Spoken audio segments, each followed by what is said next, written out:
ये कहानी है कागज़ के खिलौने बेचने वाली गरीब सोना की। सोना अपनी बेटी लता और अपने शौहर के साथ दीपाल गांव में रहा करती थी।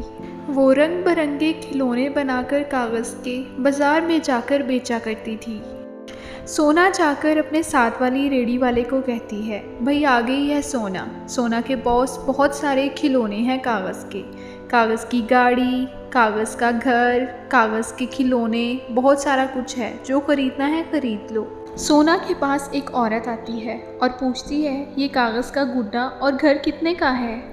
सोना उसे कहती है, ना कम ना ज़्यादा, सब 50 रुपये का है, जो लेना है ले लो। वो औरत सोना से कहती है, मुझे घर और एक गुड्डा कागज़ का दे दो, मुझे अपनी बेटी के लिए लेना है। सोना उसे 50 रुपये में दोनों चीज़ें बेच देती है। सोना ऐसे कागज़ के खिलौने बनाती थी कि देखने वाले की नज़र हटती ही नहीं थी उनमें से, और इसीलिए उसके खिलौने फ़ौरन से बिक जाया करते थे। सोना कहती है, चलो शुक्र है, बिक गया सामान, आज तो अच्छी कमाई हो गई मेरी। एक दिन बाज़ार में सोना खिलौने बेच रही थी, तभी उसके पास एक गाड़ी आकर रुकती है। तभी उसमें से सोना का शौहर और 2 औरतें निकलती हैं।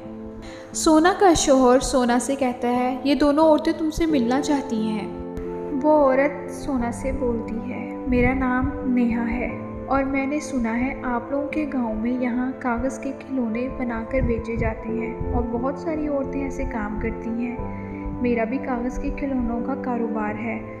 मैंने सोचा क्यों ना मैं आप लोगों के गांव में यहाँ कागज़ के खिलौनों का कॉम्पिटिशन करवाऊँ। जो जीतेगा उसे 1 लाख रुपए इनाम दिया जाएगा। ये सुनकर सोना बेहद खुश होती है और उनसे कहती है, पर इससे हमारी आमदनी कितनी होगी महीना।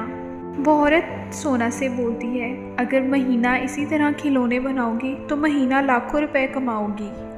सोना के बाएं तरफ एक औरत छन्नू भी खिलौने बनाकर बेचा करती थी कागज़ की। जैसे ही उसके कानों में ये खबर गई, वो तो खुशी से फूल उठी। छन्नो कहती है, ये लाखों रुपए वाला काम तो सिर्फ छन्नो ही कमाएगी, आखिर ये मेरा शौहर किस काम आएगा।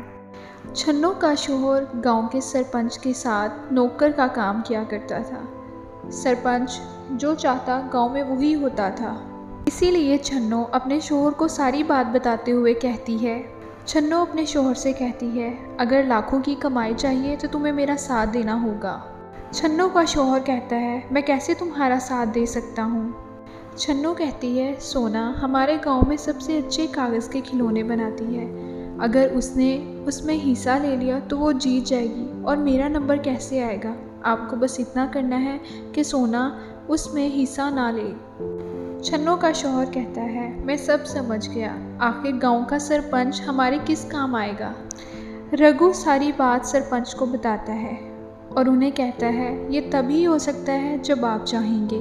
आप ऐसा चाहें कि सोना उसमें हिस्सा ना ले पाए। सरपंच इससे कहता है, तू मेरा ख़ास आदमी है, समझो तेरा काम बन गया। अब सोना क्या, सोना की पूरी फैमिली भी इस कॉम्पिटिशन में हिस्सा नहीं ले पाएगी।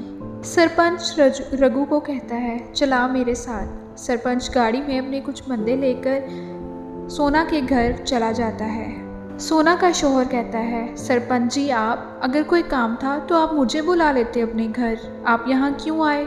सरपंच कहता है, तुम्हारी बीवी कहाँ है, बुलाओ उसे बाहर। सोना का शौहर बोलता है, सोना घर नहीं है, वो बाहर गई हुई है। सरपंच सोना के शौहर से कहता है, अगर आप लोगों ने इस कंपटीशन में हिस्सा लिया तो मैं आप लोगों को गांव से निकाल दूंगा और आप लोगों का घर भी जला दूंगा। सोना का शौहर डर जाता है और कहता है, सरपंच साहब अगर आप ऐसा ही चाहते हैं तो यही होगा। सोना एक मजबूत औरत थी। जैसे ही सोना का शौहर उसे सारी बात बताता है, सोना घबराने की बजाय उसे मुकाबला करने पर उतर आती है और कहती है, हम क्या सरपंच का दिया हुआ खाते हैं, मैं तो उस कॉम्पिटिशन में ज़रूर हिस्सा लूँगी, देखते हैं क्या होता है। सोना का शौहर कहता है, सोना मान जाओ, ना हिस्सा लो कॉम्पिटिशन में। सोना अपने शौहर से कहती है, मैं इसमें हिस्सा ज़रूर लूँगी और जीत कर भी दिखाऊँगी आपको। सोना उस कॉम्पिटिशन में हिस्सा लेती है और जीत जाती है।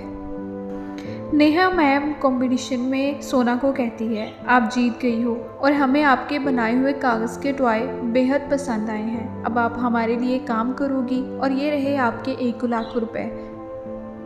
गांव के सरपंच को ये बात जब पता चलती है वो बेहद गुस्सा होता है, उसका खून खौलने लगता है और वो कहता है सोना हमारे मना करने पर भी नहीं मानी, अब सोना का वो हश्र करूँगा कि सोना की रूह कांप उठेगी, चलो गाड़ी निकालो। इससे पहले सरपंच की गाड़ी सोना के घर तक पहुंचती, हरिया देखता है और भागता हुआ सोना के घर जाता है। हरिया सोना से कहता है अगर आप लोगों को अपनी जान बचानी है तो यहाँ से भाग जाओ, सरपंच गांव का यहाँ आ रहा है आप लोगों पर गुस्से का पहाड़ गिराने। सोना गुस्से से बोलती है अब हम क्या ठाकुर से डरते हैं जो अपना घर छोड़कर चले जाएं। सोना का शौहर बोलता है अब बस कर और मेरे साथ हरिया के घर चल।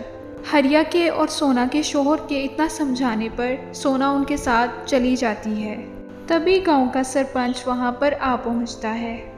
सरपंच गुस्से से बोलता है कहाँ मर गई हो सोना और सोना का शौहर, बाहर निकलो।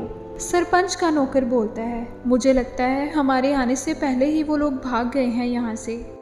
ठाकुर कहता है फिर इनके घर को आग लगा दो।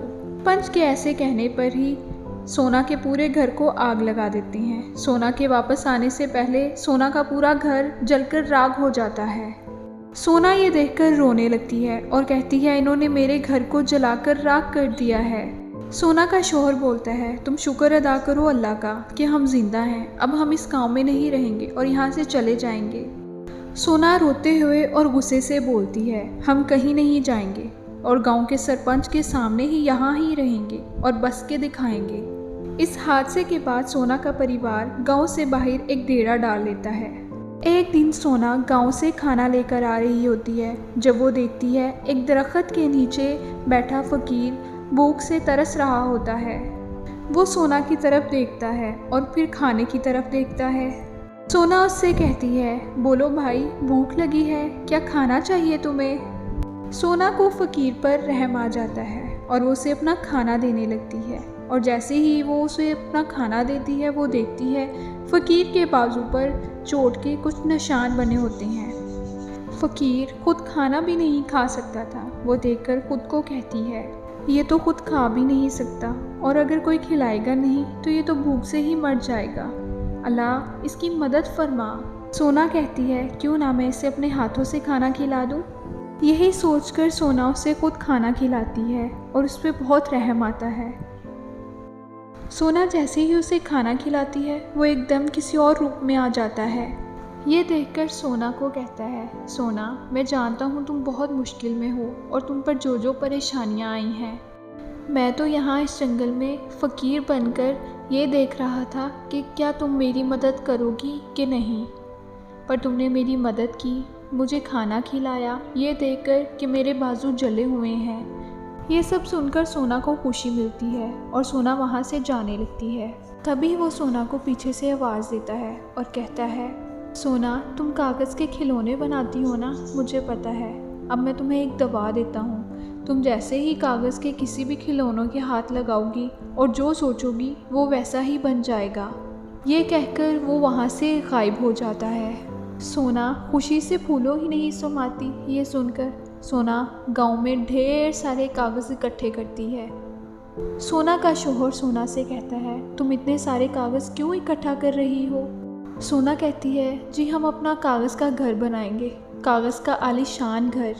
ये सुनकर सोना का शौहर हैरान रह जाता है और उसे कहता है कागज़ का घर कैसे बन सकता है। कागज़ का घर बारिश में गल सकता है, आग में जल सकता है और आंधी में उड़ सकता है।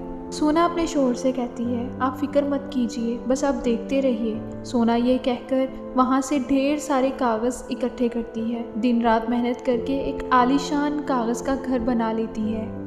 फिर घर में लगे हुए कागज़ को छूकर मन ही मन में कहती है ये घर लोहे से भी मजबूत हो जाए। जैसे ही वो कहती है वो घर लोहे से भी ज़्यादा मजबूत हो जाता है और अपने शौहर से कहती है इस घर में लगे हुए कागज़ के टुकड़े को तोड़कर या फाड़ कर दिखा दो, मैं आपको मान जाऊंगी। सोना के ऐसे कहने पर अमर उस कागज़ के टुकड़े को खींचता है और फाड़ने की कोशिश करता है, पर ऐसा नहीं होता। अमर सोना से कहता है कमाल है, ये कागज़ लोहे से भी ज़्यादा मजबूत है, पर मैं सोच रहा हूँ ऐसे हुआ कैसे।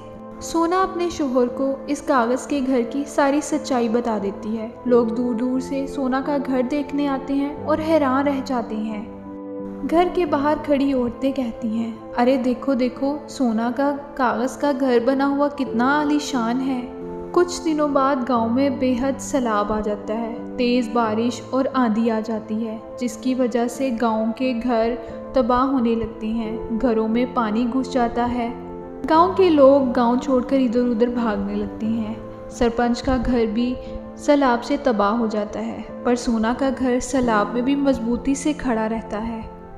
सरपंच अपने नौकर से कहता है, अरे कुछ करो, नहीं तो हम भी इस सैलाब में डूबकर मर जाएंगे। सरपंच का नौकर कहता है, एक सोना का घर ही है जो हमें इस सैलाब से बचा सकता है। सरपंच कहता है, चलो जल्दी से सोना के घर चलते हैं।